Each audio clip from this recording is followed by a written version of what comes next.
Here we are on the farm again for another weekly update. Got my farming hat on, as you can see.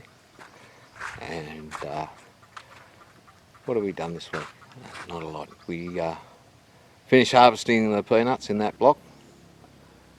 The corn is all coming on nicely. We got a couple of fruit on the makua or eggplants. That damn coconut tree that I stuck in the ground that should be dead still isn't. And the big block of corn's coming on. We're getting some more of the dragon fruits planted, so that's all good.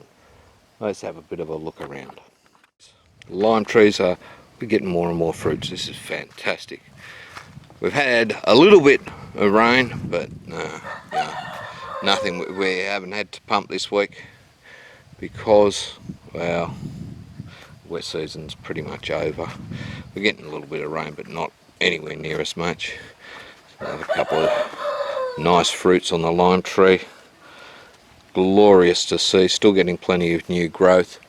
They're looking fabulous. You see there's a lack of onions in this one. As we harvested them, we ate them this week, so we've had some.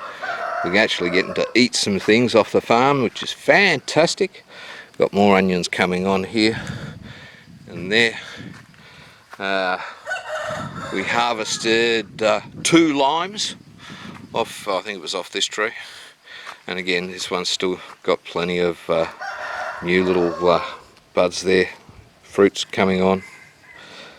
A few of them are falling off. I don't know what's going on with those. But, yeah, they're all dead.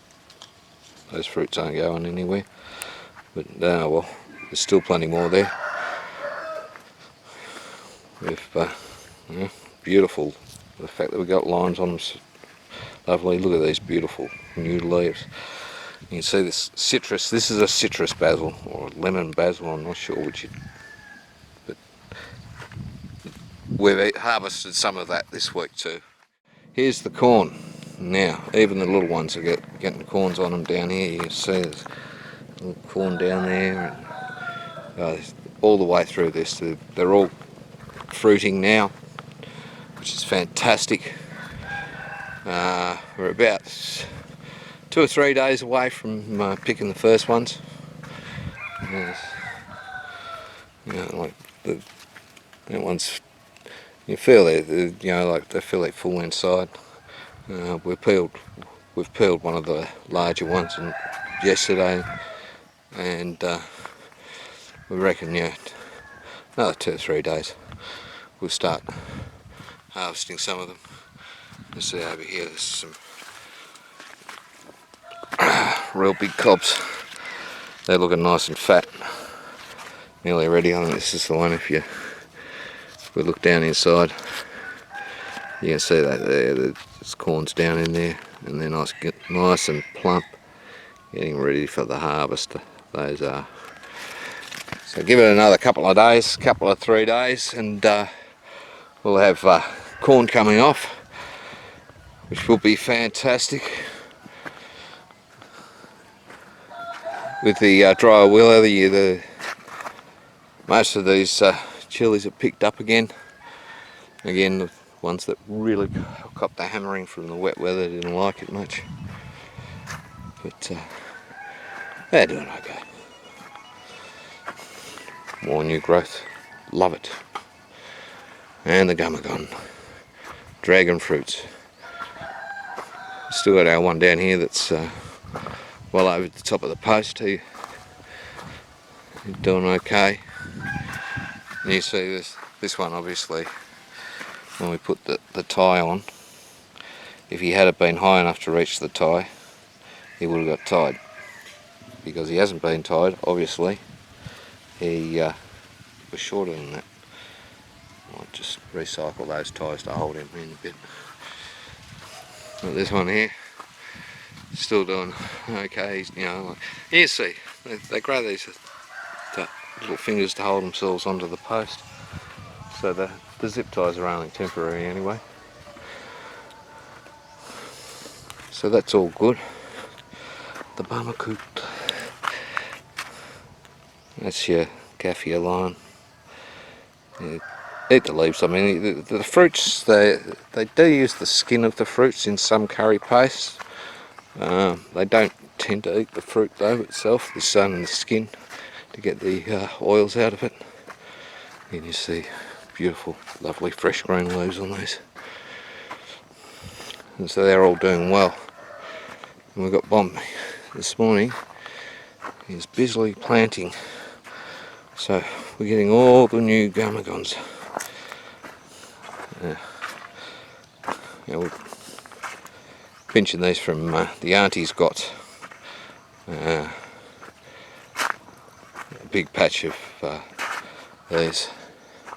So we just pinch some pieces, and as you see, it digs a hole next to the post, sticks a chunk of the stuff in, and as you can see, every single one of them is taken off. And so there's a pile of pieces that he's going to stick in each hole, and they will grow up, and somehow they secure a motorcycle tyre on top of these posts for them to grow through, so it's got a bit of a support for them to hang on, and then you get fruits. Ah, that's it. เหล็กมา Ah, เหล็ okay. กมาใส่ one two three Okay. Alright. เอา Okay. Okay. Pembasu. อย่างนี้ Okay. And that's how they hold the tyres on. Fantastic. A bit of Rio rod, hold the tyre, things grow up through it. Fantastic. Okay. โอเค Okay.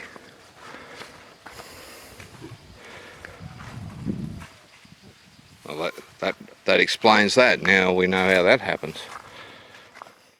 The pawpaws, we've had one die. That one that we thought was going to die. It's dead. Had it.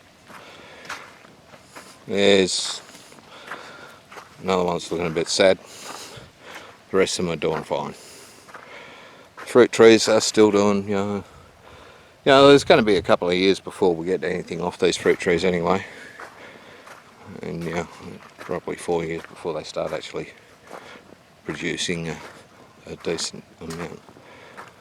That's kind of why I wanted them in early, but it's because they're not going to produce anything for 4 years. These are the rest of the chilies. These ones, I'm not sure if these. I think these ones. Oh, I'm confused. I don't know. One batch of these is super hot, and the other one is a mouse poo chili. But you can see they're all getting flowers on them now, which I think you can see the flowers on those.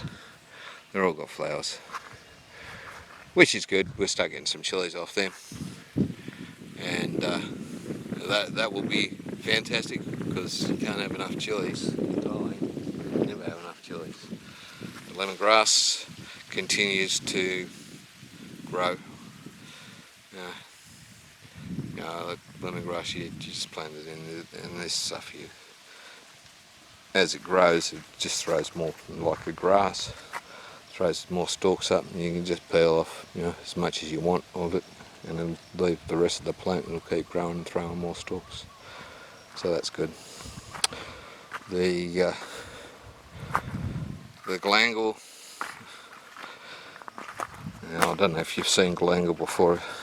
It grows like most other gingers. It will throw. We lost one or two here, I don't know. On the tuber, the root, the tuber underneath, it throws up points which will throw up new bunches of leaves. And so you get an idea of how much you've got under the ground by how many stalks it's thrown up.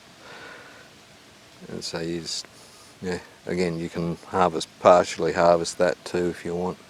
Most people don't, they dig the whole lot up. And the pepper trees, like this ground now, you go from being soaking wet to, like someone said in one of the comments, the ground, when it's wet it's like wet cement, when it's dry it's like dry cement. And that's what we've got at the moment. Another day like this, and we will have to start irrigating again. Now let's see if I can, and I'll show you these, which are, oh, I've forgotten the name of them again, but they're nice little trees. Let's go and have a look at the bamboo.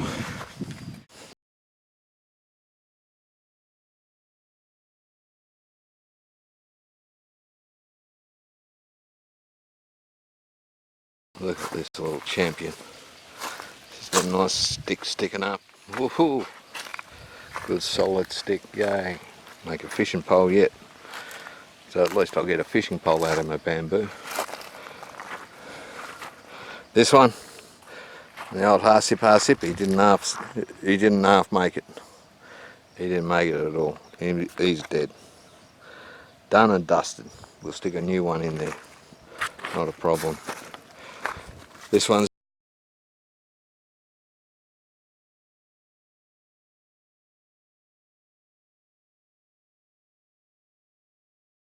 doing well. You can see again, if you compare it to the last video I made, last week's update, like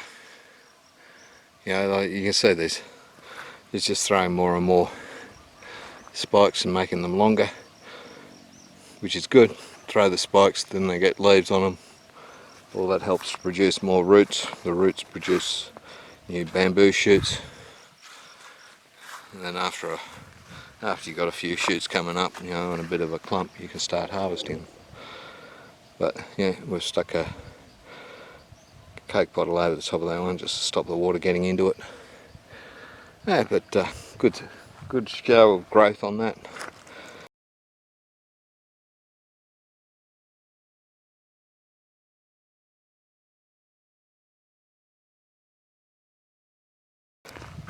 And let's take a little bottle over that one too.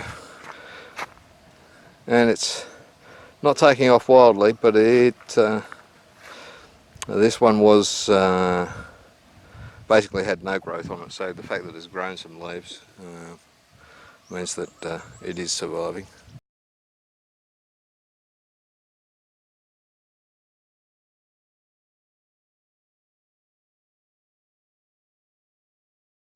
It's doing well, but again, we're starting to get to the point where the ground's so dry we might have to irrigate, which isn't a problem. We just need to turn the pump on. We've got the people who lease land picking their peanuts here.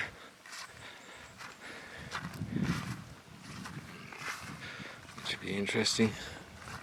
It means I'll be able to stick another block of corn in. And this is the big block of corn. We've eliminated the bugs out of it. And we have, as you can see, it's grown up even further. And this now, you can see it's all flowering. Got the male flower spikes all the way through. And she's looking fantastic.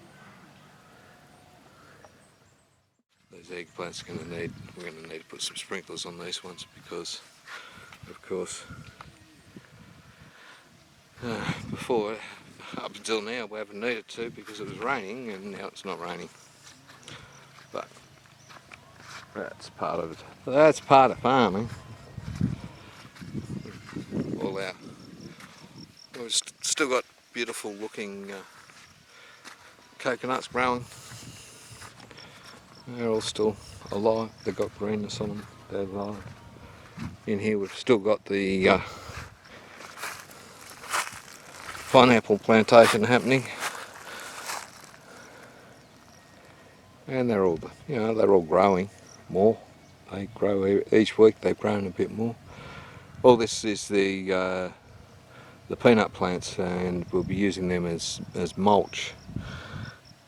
Get a bit of organic matter back into the soil. Fortunately, we have a lot of ants.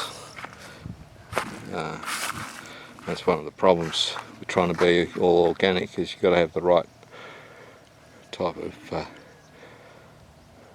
animal life in your soil, when what you've got is termites, and if I've dug around in there we'd probably find some termites underneath it. Termites actually don't add a lot back to the soil. They'll chew through all this stuff and leave you with more concrete. What we want is the earthworms that'll chew it through and make beautiful worm castings and that sort of stuff, but you can't get everything. This is that ridiculous. Look at this. Like it's throwing new leaves. This is the thing I just shoved in the ground, and it's not attached to its roots or its coconut, which is over there. And the damn thing's throwing new leaves and continues to grow. And bombs, you've never seen anything like it before. Never seen it. Doesn't happen, doesn't work. You can't grow coconuts that way. Well, what do I know? I just stuck the damn thing in the ground. I must have a green thumb. The aquaponics. We've actually had a bit of progress in the aquaponics. Not that you can see it because it hasn't arrived yet. I have finally been able to source the media for the media beds, and that will be arriving next Saturday. And here's the macaws. Look at that. We got one.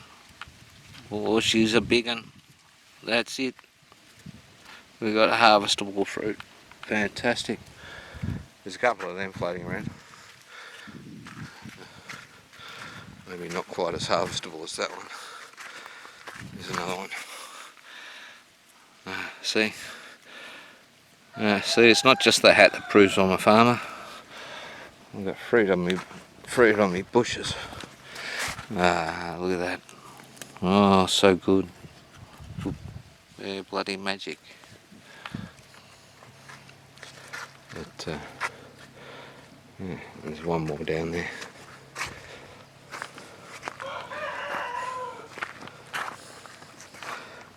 So there's a few fruits on them, which is good. Good start, plenty of flowers. You can see. Yeah. A couple of days ago, a week ago, we're pumping water off, and today we're looking at turning the pumps on to put water on.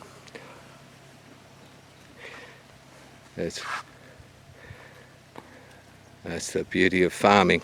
You gotta love it. You gotta love it. And here we are in the pumpkin patch. Getting a few leaves that are yellowing off, but you see we've got flowers and we've got pumpkins. We've got pumpkins forming on these vines and flowers. So we've got some pumpkin flowers. There's me, mate. How you doing? Well, I'm about to say hello.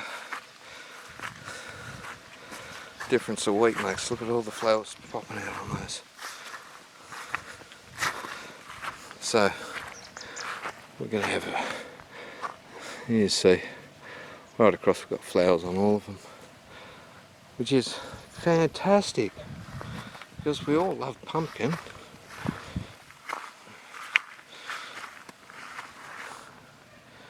Don't we?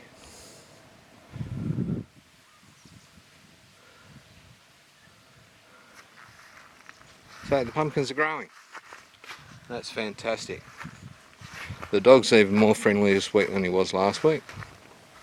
No way he would have come looking for me 2 weeks ago. Wouldn't have walked across the farm to say hello. So he's getting in, that's the corner course. And we look up there just to give a rough approximation of where the peanuts were that we picked. You can see that piece of bare dirt up there. If I can, you can see the bare dirt up there. Now that a bit of bush there. On the other side of that bare dirt, that's the edge of the road. And so that's the block where the peanuts were that we grew. There's, when they stopped picking them, there's about a wah, I think it's called, which there's 4 of them to a rye, and 2.5 rye to the acre. But yeah, there's 1 wah or 2 wah there that was leased by someone, or I don't know if they actually even pay for it, but someone trying to grow seed stock for planting peanuts, which is, you know, what they do. You've got enough to buy a bag of peanuts, you find a bit of ground, plant them, grow them, and the crop you got is seed stock. But that's where we were when we were picking the peanuts, up there. That gives you an idea of where we were in relation to our farm. Now the missus does have another block of peanuts where this is the Y down here, which, or rattan as we would call it in the western countries. We'd probably only have think to use to make baskets, not to eat it. Just the other side of that block of Y though is a block of peanuts, which is about another rye, I think. But they're not getting picked for a week or 2. They're planted later, and that down there is actually a collapsing bamboo structure that's covered in dragon fruit, among other things, where we're getting ours from down there.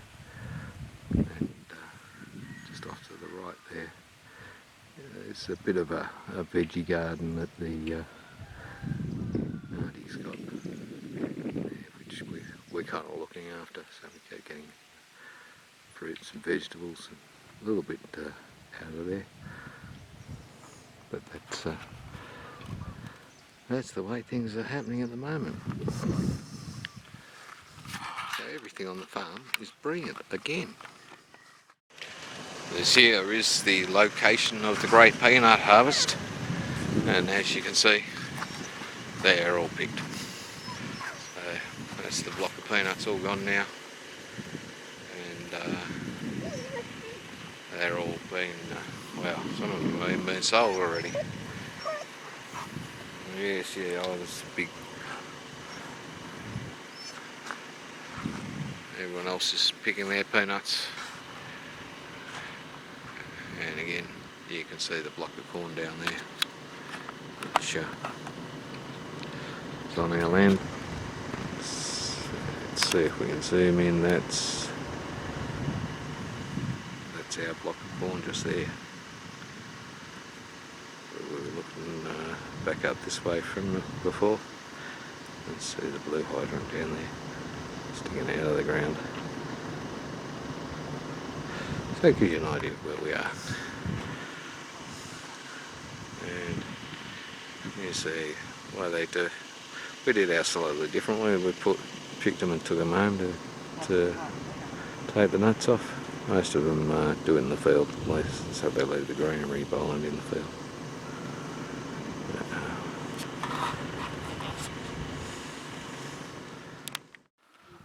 And this is how we dry peanuts.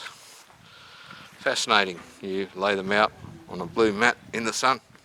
It's like fly screen, really. This blue stuff.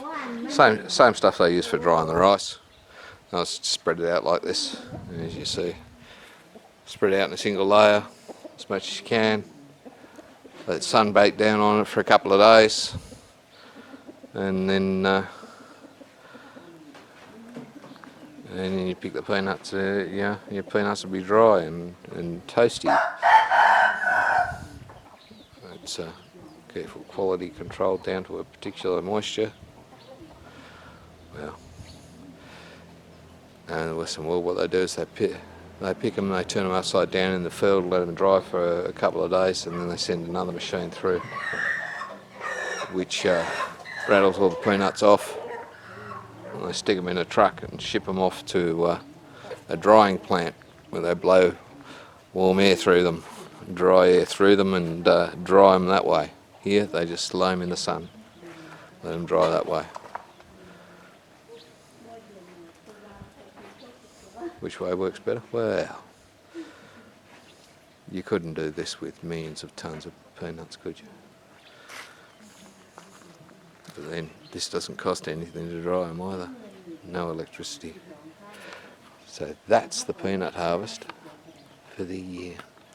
Well, it's not here actually. We've got another block of peanuts to harvest, but that'll come later. Alright.